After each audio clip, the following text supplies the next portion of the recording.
room. Sometimes people don't know, they don't take the time to learn how to do rental property. And that's where the downfall is. They overspend, and then they can't afford to make the payments on the property, and then you get a tenant in here that destroys everything that they've done. So this is where you need to use common sense. You need to learn that good enough is good enough. You're not living here, but it's got to be clean. It's got to meet minimum housing standards. That's all you need to do here. All right? It's great that got ceramic tile everywhere. That isn't going to bring you any more rent. The bedroom is small, but a lot of these units people use have small children. They don't need huge rooms. The bigger the rooms, the more it costs to heat. So people sometimes will come to a building like this and the bedrooms are small and everybody says, oh, the bedrooms are so small. A lot of tenants are looking for the smaller units because it's less expensive to maintain and heat. So don't get turned off because the bedrooms are small. So what I recommend that you do with your camera, that you take a picture, your first picture of the house be the front of the house with the address on it. Take a look, take a picture up and down the streets, and then start taking pictures of everything else. As soon as you get back in your car, don't go anywhere. You guys should be writing down all your notes, all the things that you think needs to be repaired. Put down the name of the seller, put down the name of their dog and their kids. Anything else that's going to help you remember what this property is like and what you need to address and what you need to research when you get back home. Also, take a picture of the street sign. Take a picture of the building right after they take a picture of the street sign, because now you're going to be able to associate that building with that street sign. Perfect. When you get off the bus, we have another handout for properties number 2 and 3, so when you come off, we're going to be handing those out to you.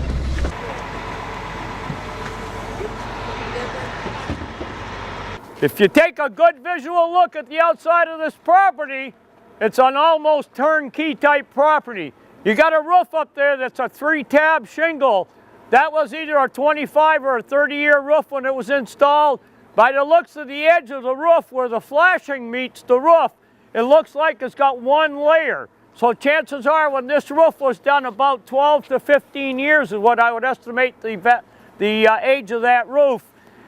Looks like it was ripped off, probably replywooded and reshingled. That's why if you look at the roof, it's pretty nice and smooth. There's no lifting or bulging, so that means it was done right. You're going to get between 12 and 15 years life on that roof before you need to do anything. If you look at the hatchway here going into the basement, you look at that and say, God, you know, that's a major problem. I see $500 problem or a $5,000 problem. You take your guess as to what you want to do, but I would probably just knock that right out of there and probably frame in with some pressure treated and put a hatchway there, a metal hatchway. You should be able to get that done for less than $1,000 if you shop around. But the rest of the property looks good. The pavement, don't worry about the pavement. What you got to do is make sure that you maintain the pavement so that nobody can trip or fall. So if it needs to get a couple bags of the pre-mixed asphalt and you match it in, blend it in, and you clean it. Or you could have it stripped out and processed. I would never ever pave this parking lot again in this neighborhood. If it was in West Hartford, yes, I would repave it, not here. This is not a neighborhood where you'd want to spend $20,000 to do a parking lot. Soffits, that's the edge. Oh, it's just, okay. And they're in good shape. Everything's in good shape on the roof and the soffits, yep. And if you got any questions at dinner time, just ask. The more it smells, the better the price. Remember that. That's a smell of money. What you're going to find in Section 8 programs, you're going to find a lot of landlords coming in here. They're going to turn the living room into a bedroom.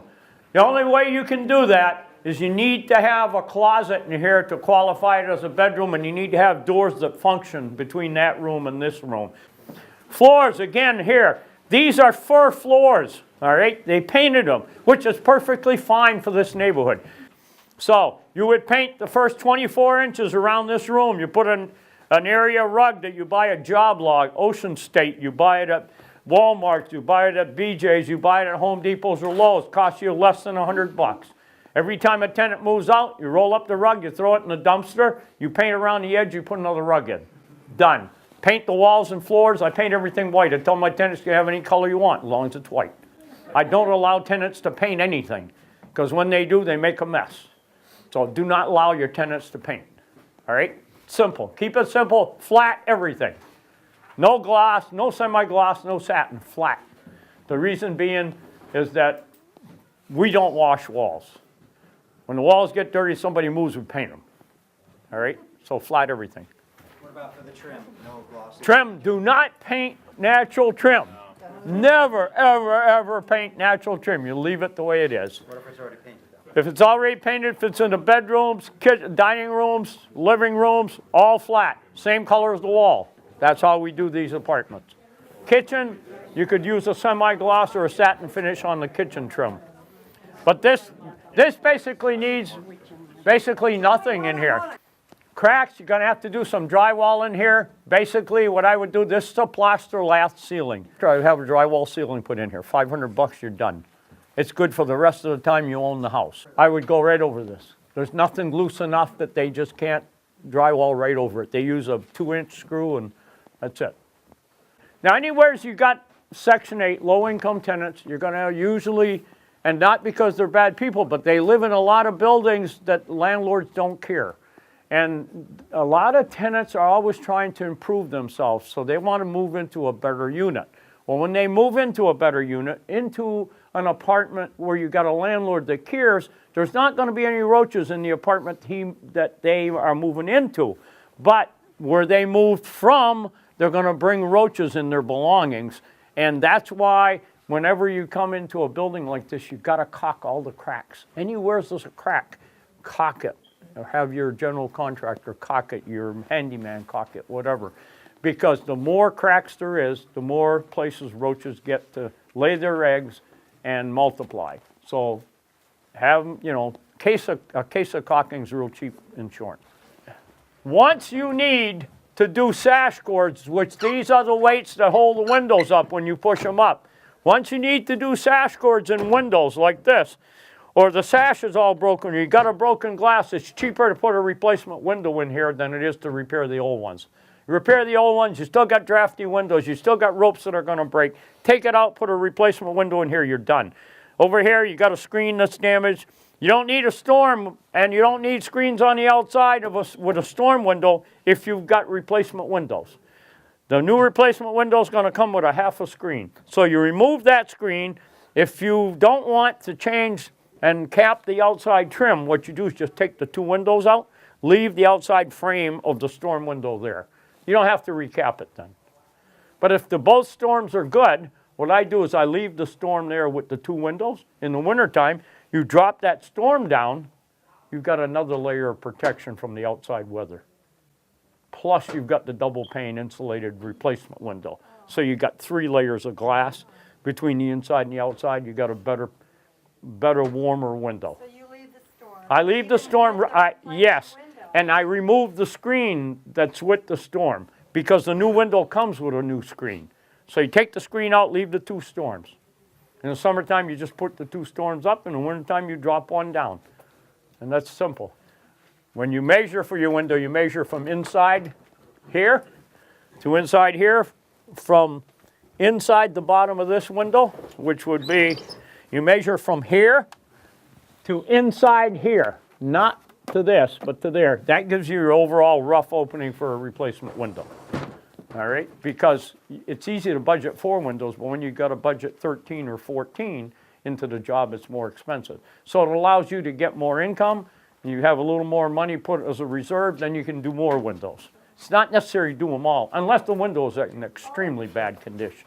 If you got a rug like this and there's pet odor here, when you remove the rug, you must paint the floor with a stain killer, or you won't get the smell out. You use oil-based Kills.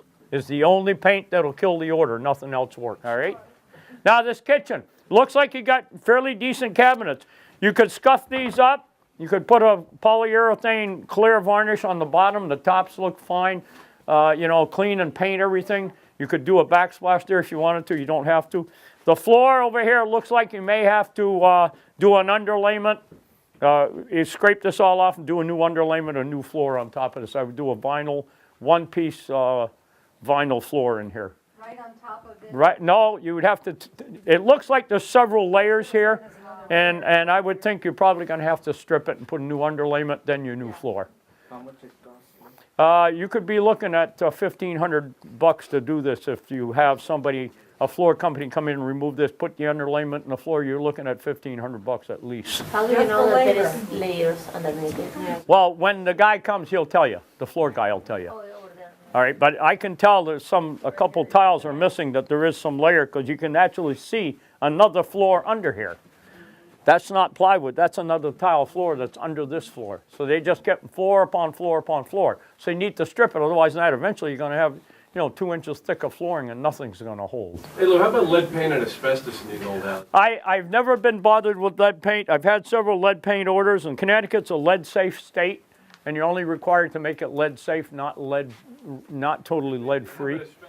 Most of the time, by this time in the life of the building, chances are it's all been removed anyway. I have seen very few that had, it's been removed and it's just linoleum. Very few got asbestos. To give a lead test, air test. For what? In some of these old buildings and. Well, when you do lead abatement, you're gonna hire a lead abatement contractor. I mean, just testing for the air. No, that's not your responsibility. Your responsibility is to give that pamphlet to the tenant saying that this building was built prior to 1978. And yes, there's a possibility that there could be lead paint. We have not tested for it, so we don't know. You just need to be aware that it's possible that there's lead paint. It was built before 1978. It was built in 1920, so chances are there is lead paint. It's up to you to, you're not telling them that you've tested it. If you haven't tested it or had it tested, you're not lying. You're telling them the truth. Lead safe means you don't have to remove all the lead paint, but if there's peeling paint, you have to address that issue. You have to clean it up and you have to paint it with paint that, no peeling paint is lead safe, basically. No peeling or deteriorated surface. When you're looking at a property like this and you see wall damage, you can look at it and know immediately what the cost would do to have it redone and to paint each room. How do you, in your head summarize? A lot of it comes from experience, but a lot of it, if you have a reasonable general contractor, he's not going to come in here and tell you got to drywall the whole apartment. He's going to come in here and say, well, we'll do some drywall patching there, and we'll do some patching on the ceiling. The rest of the ceiling's in good shape. We'll repair what's damaged. We'll stain seal with any water stains, and you'll be good to go. But if you hire a general contractor, all he does is total gut rehab, he's going to want to gut everything out, and you're not going to make any money. It's up to you to determine and find that contractor that'll do it the way you need to have it done, not the way that they want to do it. All right? And that comes with a little experience, and that's why I say, get those contractors, get them to come in and look at a property you're doing, and get them to tell you how much it's going to cost to do the minimum amount of repairs to make this safe, clean, minimum code requirements. Not maximum, minimum code requirements. You want to make sure that you meet all minimum housing codes. That's all you got to do. Painters is the same thing. You can hire a painter that's going to charge you $150 a room. You can hire a painter that's going to charge you $1,000 a room. It's up to you to find that painter that's going to do it for the amount of money that you want to spend. Asbestos on pipes, as long as the tenants have no access to that asbestos, it's not going anywhere. Nothing's going to be done or touched or damaged or moved. You don't have to remove it. No, I wouldn't touch it at all. That's why you don't have tenants access to the basement. Unless you do a washroom, then that area would have to be cleaned. You'd have to have that asbestos removed. Yes, Dan? Oh, I'm sorry. How about a single family? Single family, it depends on what you're doing. If you're going to buy it and flip it, you don't have to, if you're going to buy it and flip it to a wholesaler, then the wholesaler guy's going to have to deal with it. Chances are, if there's asbestos, you're going to have to remove it or encapsulate it. Do you have any idea how much it would cost, like per foot? It's per foot, depending on the size of the pipe. If it's a 1/2-inch pipe or a 3-inch pipe, it's all over. But on average, asbestos job in a single-family home on pipe insulation, it's probably going to run you around between $2,000 and $4,000, depending on how much. I just did it Yep. for an encapsulation for $2,300. Okay. And we flipped. He did an encapsulation. That means they come in and they put a sleeve over all the pipes and it seals the asbestos in. So that the only time that gets disturbed is if you have to do a plumbing issue where you got to remove a piece of that pipe. If you're going to change the boiler, you may have to move 4 or 5 feet of pipe to hook the new boiler in. but then you deal with it at that point. But encapsulation is a very, very viable solution to asbestos removal. There's another solution to that. You could have carpeted on top of it. Yeah, it was a lot of loose. Okay, so if you got a good asbestos tile floor in the basement, it's really good shape, you can go over it with a nice indoor-outdoor rug, and you glue it down, and you've solved the problem. The only problem arises is when you remove the asbestos and disturb it. If you don't disturb it, there's no problem. So he said his floor was in bad shape. It was all chipping and popping up. He didn't have the ability to cover it because it was in too bad a shape. So he had to remove it, so he had to deal with the issue. So you deal with the issue on a per instance basis. All right? And you get test sample reports and all the documentation, you know, from the asbestos remover. company. Yeah. Right. That's why when you have an issue like that, you have to hire a licensed contractor that's licensed to do that work. He's got all the documentation. He does all the testing. And anything happens, it falls back on his lap and not your lap. That's why you don't do it yourself. Because you do it yourself, you're opening up a bag of worms. Same thing with lead-bait abatement. If you're going to have a large area that you're going to strip out, you're better off to have a lead paint abater come in and do it. It's a little more expensive, but you're going to be covered because anything arises later, you can fall back on the documentation, his licensing, his insurance will cover it. Okay, any other questions, guys? Yeah, if there's only 2-wire electric, let's say, where you need ground fault interruption. Yes. How is that handled? How do you make it? You rewire it. You have your electrician come here and rewire it. So you've got to somehow get new wiring. And what if You got to cut holes. You got to cut holes. Cut holes in the walls, cut holes in the ceiling, wherever you got to get, and then you get your general contractor, drywall contractor, come in and patch and paint. So if you had to ballpark what you've seen so far as bringing it up to presentability, This unit, yeah, I would say, I haven't seen the bathroom yet. it's pretty bad. Is it bad? Let's go look at the bathroom, guys, quick, so we can get out of here. This is a gut job rehab bathroom, guys. You gotta take everything out and start from scratch. I just was checking to see if it was a steel tub or a fiberglass tub. It's a steel tub. Oh, it is? Yeah, not cast iron, steel. Yeah, it's porcelain steel, all right? But it's a gut job. Rip it all out, do the wiring, make sure all the plumbing's good, put new fixtures in. You're probably talking about $3 grand for a basic bathroom. Remember, you don't want to do anything fancy, just a basic nice bathroom. You know, you do a tub and a 3-piece shower wall. Owens Corning or something like that. It costs about $500 for the whole setup. And, you know, you're spending about $3 grand versus $6 grand. It would have been done in about 4 days with myself and a helper. All right? It's just the way it is. You have to learn how to do things. You have to learn how to negotiate to get other people to do things for you. That's all part of negotiation. So in the coaching program, we just feel that negotiation is such a big part of learning how to do this because it's all about negotiating and getting people to do things that you want them to do with you and for you. So that's why negotiation is so important, and we spend a lot of time on negotiations because that's where you make your money. That's where you learn how to work with people and get things done the way you want them done for the price that you want to spend. All right? Okay, everybody good?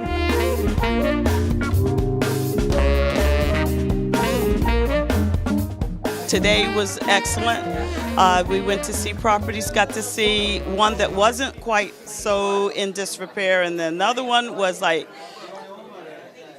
what can I say? It needed major work. It was very interesting to get the information of what would be needed, what pointed out things to look for, and how things could be repaired. The coaching program is very good. Coaches are a wealth of knowledge, so that whatever area you would like to work in, they will be able to help and coach you through that process. I love the coaching program. It's great. I have a lot of expectations on finding out exactly what I need to accomplish my goals. My name's Bill Warona, and this is my first event with CT REIA. Having a great time today. We're visiting houses around the New Britain area. Another great thing about today is we're going to get a 20-minute free counseling session. That's usually a $250 value, I believe it's stated on there, which is fantastic. I signed up for it right away, and a lot of what I'm learning today I can also take home and use on my own home too. Hey guys, we're going upstairs, quick. The most important thing when you're renting apartments, your common areas have got to be clean and neat. They don't have to be Taj Mahal, but they need to be painted and clean. And meet code. And you need to, you know, any banisters missing, you got to fix. And holes in the walls, got to fix. Whoever put this floor down did a good job. The cracks are all tight. It's laid out good, so chances are underneath this they probably put a new underlayment, and then they put this floor on it. It's been cold here, there's no heat here. The floor's not peeling all over, so they probably use what they call a primer glue. Even though it's got self-adhesive glue behind these tiles, you have to use a primer glue on the floor before you put it down. The primer glue makes it stick 3 times better than just using the self-peeled. You take this towel and you peel the paper off and you put it down. If you don't do the self-priming glue underneath it, it's not going to hold. This floor, they probably used a primer glue under it because it's really laid down well and it's not moved or lifted. Now, if you notice, there's an elevated portion here. The reason they did this is because this building is fairly old, and you notice you got a lot of unlevel floors. Okay, and you're going to have this, and you're not going to correct it no matter what you do. So if you buy these old buildings, be prepared to accept some of the floors are not going to be even. They're going to be crooked, and that's just part of the structure. That's how it is. It don't mean the building's going to fall down. It just means that it's settled from the time it was built, and it's going to be that way until the time that it's gone, all right? The reason they did an elevator floor here is the floor is really unlevel, and they made this to put a dryer, from what I can see, and a washer hook up here, which I don't allow on first and second and third floors of a building anyway. I put them all in the basement. But this is what you got to deal with here, and that's why they elevated the floor. If they didn't have this platform there, you could perfectly leave this floor just the way it is. It's fine. You clean everything, you paint everything, it's good. The cabinets are fine just the way they are, not fancy, but they're not all totally dilapidated, they're fine. Usually in a big old house like this, there's a pantry. That's why you don't need a ton of cabinets, all right? Because everybody's got a pantry. Pantry is the size of, if you put cabinets on all these walls, you probably wouldn't have as much room as you have in that pantry. So that's why you don't have a lot of cabinets there. You're also going to observe, you got a stove in here. It's a 42-inch, what they call gas-on-gas stove. This is, this is actually the furnace for this apartment. There it is right there. This is gas-on-gas furnace. Until about 10 years ago, I'd say probably 70% of your multifamily housing built before 1978 in New Britain had gas-on-gas stoves with a space heater in another room. And when you told the tenants you were going to replace this with a central heating system, they were all, excuse the expression, teed off. Because this is probably the most efficient way to heat these units. But the insurance companies are starting to frown on it. The building departments, Section 8s, are starting to frown on it. So now they're asking everybody to put central heat. But back 15, 20 years ago, people didn't want you to replace their gas-on-gas stove because it was the most efficient way to heat the units. Because guess what? You heat the unit heats the apartment. Now with a furnace in the basement, you got to heat the basement furnace. You got to heat the pipes that come to the unit. So all the way up from the basement to here, you're losing all that heat before you actually get heat in the apartment. So you're actually heating a good part of the building before it comes to your unit. So people like these. The old timers, the old people, they would frown. Every time I told them I was putting a new heating system, they were pissed off at me for months, you know. And also here, there's a hot water heater here. The hot water heater used to be always in the kitchen next to the stove. All right, now the first thing I'd do if I had this property is I'd put in a new heating system for this floor in the basement, and I'd put in a new stove, the hot water heater, all these old pipes would all be gone, and we'd run new pipes and be done. And it's not going to be a cheap thing. You're probably going to spend about, to do the heating system, run all the new piping and everything, you're probably going to spend $10,000. Hey Lou, I have a question. Yes. Down the rooms, because the rest of the apartment is the same as the first one. Okay. Do you have these square grates in the walls? That's because at one time they had one furnace for this building that heated the entire 3 floors. And it had what they called a hot air system where it was a duct system. So when they discontinued the duct system, heating system, they didn't remove the vents. So the best thing to do is you just remove that metal vent and you put a piece of 1/4-inch Luan on there, caulk around it and paint it. That way you don't have air moving back and forth between apartments. Now, this is not a fire door. My understanding, would they have to replace this now for code? It's going to depend on your inspector and depend on how much you rehab. But if the fire department comes in here to inspect, he's going to require these doors to be replaced with a fire-rated door, which is a 20-minute, minimum 20-minute door, self-closing hinges and self-close latching devices. Now, right now, if you look, it's got a self-closing device on it right now. Well, take that out of there. Now, this door, self-closing, should be able to close and latch on its own. Right now, it's not. That should close and it should be latched so that if there's a fire in here, people leave, the door closes and latches, maintains the fire in the apartment, doesn't travel in the common areas. This is the self-closer, right? Yeah, these are the self-closing, Joanne, watch your head. These are the self-closing hinges. Now, some of the doors, depending on the weight, requires 2, and some of the really larger doors, you put 3. And those run about $20 a piece. This door is code as far as locks. You got 2 actions to get out of the building. You unlock the deadbolt, you turn the handle, and you're out. So, if this had a chain here, a slide bolt, if it had a lock in the center of the knob, you wouldn't be in code, because if you do more than 2 actions to get into the common area from your unit, you're not within code. Code says 2 actions. Fire code. That's state fire code. And it's all the same in all 169 towns. The fire code does not change. Local fire marshals can't require you to do more than what the code calls for. So the state fire marshal is the one that rules on the code, for the fire code. This would be a 20-minute door self-closing devices are required in all common areas. That's why in the other building we were looking at, there was a door into the hallway. That would have to be drywalled over with 5/8 drywall and removed, or you'd have to have a 20-minute door there also. Anywhere there's a door in a common area, it's got to be a 20-minute door.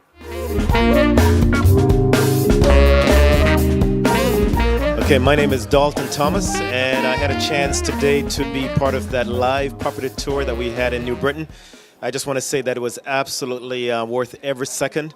We learned a lot about knob and tubing. For older properties, that's pre-1938.